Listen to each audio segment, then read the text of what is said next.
Okay, we talked about that fact that real numbers are either rational or irrational.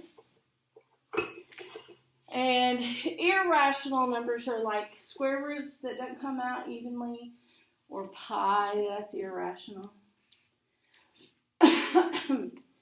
We still did putting our p's over our q's.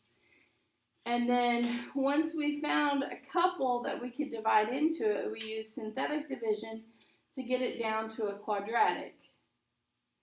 And then once we got it down to a quadratic, we could factor it and solve, giving us the two irrational functions. Because when you put your p's over your q's, that's only for rational roots. And we did that a couple of times. We found a degree of 4 for this one. Again, we divided it till it was quadratic, got all the roots. And then this time we ended up with some imaginary numbers, which we said that happened anytime you're taking the square root of a negative number. And then we got here. So we had gotten it down to where it was quadratic. And we got this. We factored out the 12. And we realized, hey, 12 can't equal 0, so you don't have to worry about the 12. And then we picked out A, B, and C and plugged it into the quadratic formula. And we were in the middle of solving that because that one didn't factor.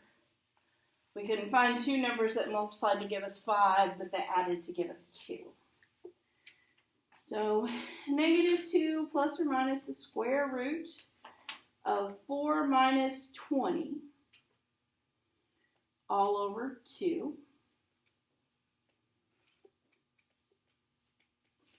So that's square root of -16 over 2. Now you cannot do that. You cannot cancel things unless something has been factored out and it's multiplied by something. We can simplify square root of -16. What's it? Square root of Okay. What number can multiply by itself to give you 16? 4. And then we have to put what there?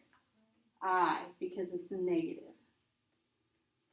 Now I can do some factoring up top.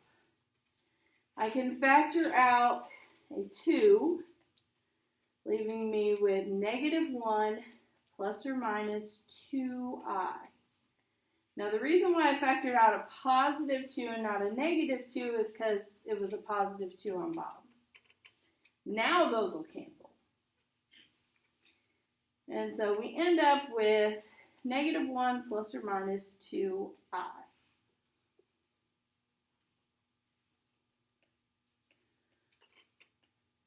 So all the roots, we have all the ones we found, which were -1/4 and 2/3.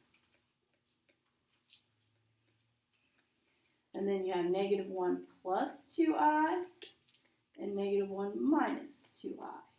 So that's 4 roots, and it had a degree of 4, so yeehaw.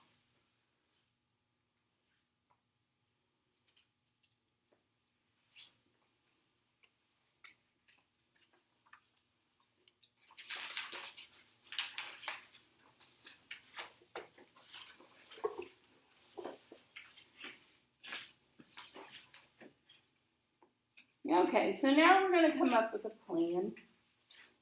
I'm just going to give you that plan. Your first step is to attempt to factor.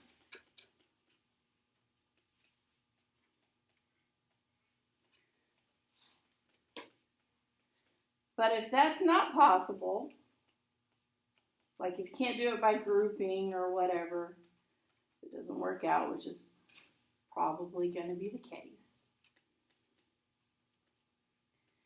Then list the possible rational roots. Put your P's over your Q's.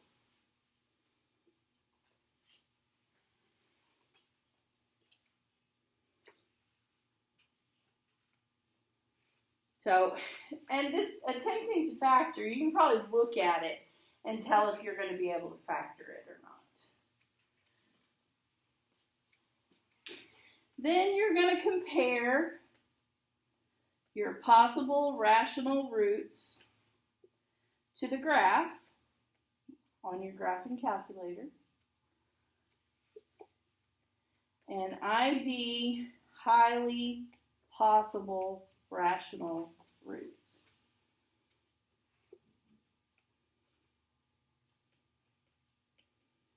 To be able to synthetically divide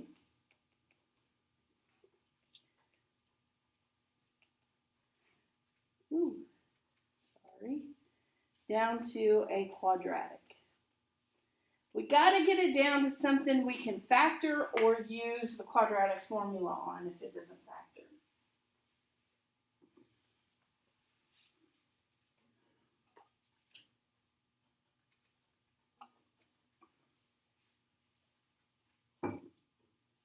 So it depends on what the degree is. If the highest exponent, say, is a degree of 4, then we need to find 2 highly possible rational roots so that when I synthetically divide, I have a quadratic left because 4 minus 2 is 2. If I just had a degree of 3 and I took away 1, then I'd have 2 left. So I'd only have to find 1 highly possible rational root, and then it would be quadratic. That's the way that works. So we're going to do these 2. I'm going to do 1 with you, and then I want you to try number 2, and then we're going to come back and make sure you got it. So again, you've slept since last Friday, so let's do this together first. I'd look at it, and if I did grouping, there's really nothing I can factor out other than an x squared on the first one, and they're not going to match up. So I know it's not going to factor. So according to step 1, I find the possible rational roots. Putting my P's over my Q's.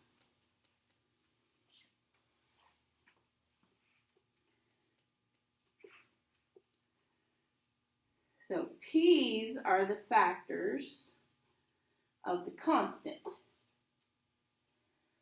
So that's all the whole numbers that will divide into 6 evenly. It's really rational number, or not. It's really integers, but we just put plus or minus in front of it. Make sure it's got it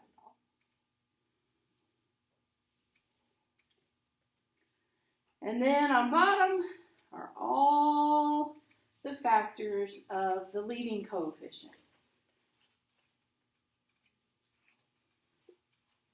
Which is doing 1 and 3. So every time that's what you do. Then you're going to put all those numbers on top over all those numbers on bottom, and if any of them repeat when we reduce, we just don't write them down.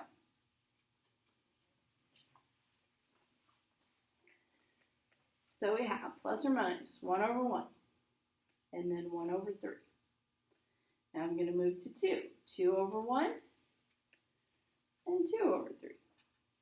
Then 3. 3 over 1, and 3 over 3, which is just 1, so I don't have to write it down again. Then 6 over 1, and 6 over 3, which is 2. Again, I don't have to write that again. So those are my possible rational roots. Now we need a calculator. We need to look at our calculator and see which ones are highly possible rational roots. And how many do we need in order to get this to a quadratic? I need 3 total answers. How many do I need to get it to just 2 for the degree? 1, yeah, because right now it starts off with a 3. If I find just 1 highly possible rational root, then I can get it to 2. So grab your calculator and graph this.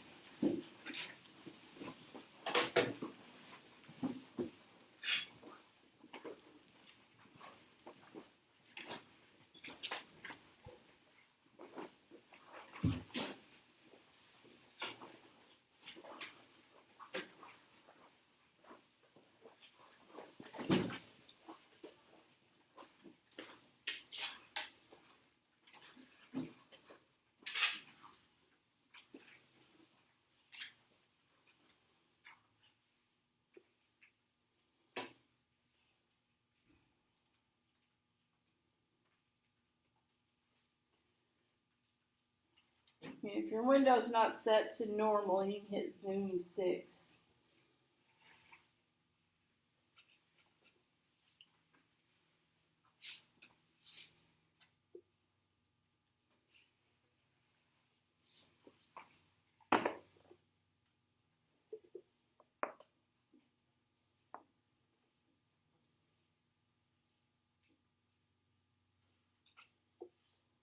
Oh, still.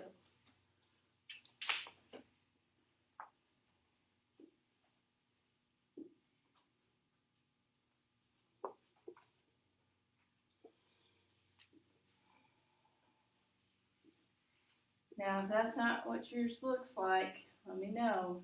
Hit zoom 6 to make your window the same as mine. That's how I always start off with. If yours looks different, let me know so that I can fix yours or fix mine. One or the other.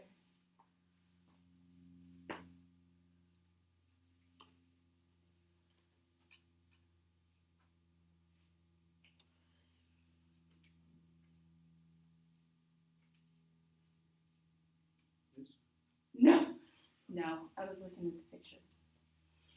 Okay, so what do you think? Sorry. What does that look like in the list of possible real roots? Negative 1/3. Anybody else? Negative 2/3. Okay. Let me, if I can get this to work, use the photo. There we go. Let me crop this real quick. Whoa, that's not what I meant to do.